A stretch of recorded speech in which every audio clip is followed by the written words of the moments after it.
नमस्कार फ्रेंड, मी मुग्धा चिले फूड्समध्ये तुमचं स्वागत। आज आपण बघणार आहोत झणझणीत मटण। चला तर आपण त्याची रेसिपी बघूया।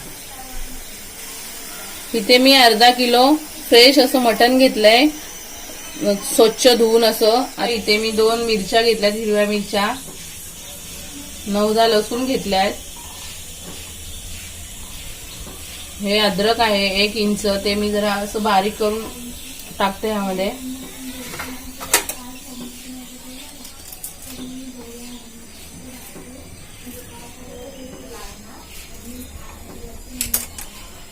ही कोथिंबीर आहे, हे मी मिक्सरला बारीक वाटून घेतली पेस्ट करून। ही पहा मी पेस्ट करून घेतली बारीक। आता ही ह्यामध्ये मी लावून टाकते।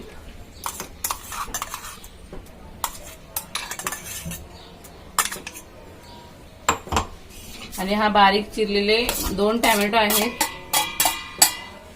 त्यामध्ये थोडंसं मीठ थोडंच टाकायचं आहे आधी, थोडासा मटन मसाला,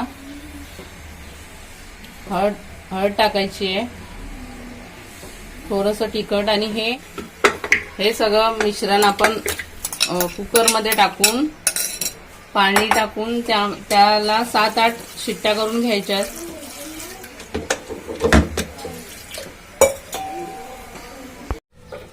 आपलं मटण उकडेपर्यंत आपण मसाला तयार करून घ्यायचा आहे। मसाला शॉर्टकट मध्ये कसा तयार करायचा ते मी तुम्हाला आधीच्या व्हिडिओमध्ये सांगितलेलं आहे।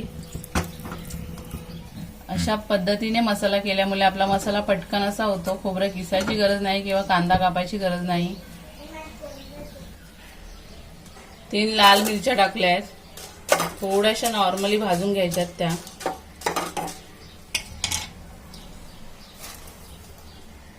त्यामध्येच 2 चमच धने टाकलेत, 2 दालचिनीचे तुकडे टाकलेत,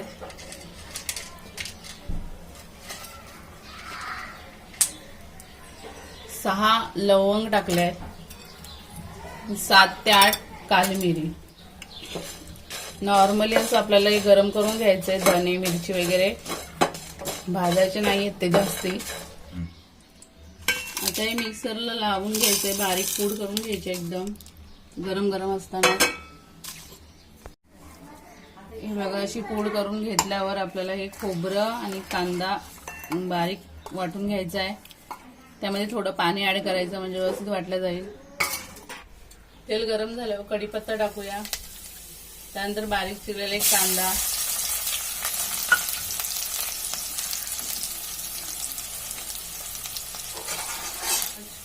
हळद,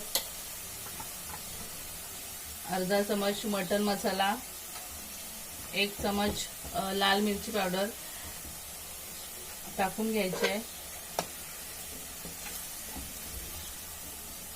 त्यामध्येच आपण केलेलं हे वाटण टाकूया।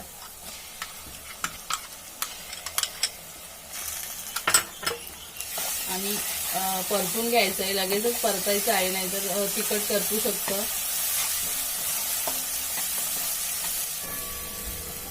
5 मिनिटं मंद आचेवर मसाला भाजून झाल्यावर आपण हे उकळलेलं मटण आतमध्ये ऍड करूया।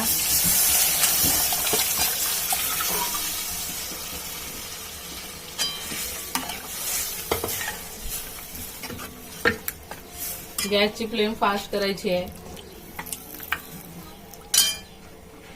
चव बघूनच मीठ टाकायचं आहे, कारण का आधी उकळताना आपण मीठ टाकलेलं आहे म्हणून।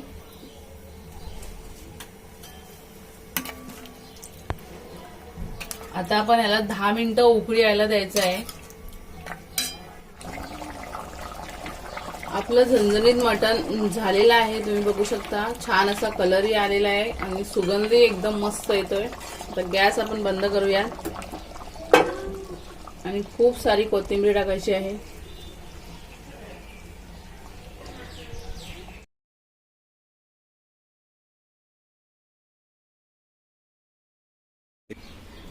आता आपण हे सर्व करूया। झणझणीत आपलं मटण तयार आहे, तुम्ही जरूर ट्राय करा आणि प्लीज मला कमेंट मध्ये सांगा कसं झालेलं आहे ते।